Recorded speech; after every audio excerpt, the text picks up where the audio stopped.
Hello everyone, how are you doing? This is MD Tech here with another quick tutorial. In today's tutorial, I'm going to show you guys how to go about downloading your Google slide presentation as a PDF file.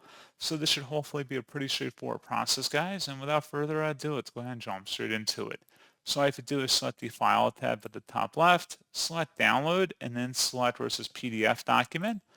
And then just takes a moment to download, depending on how large your file is, of course. And that's pretty much it.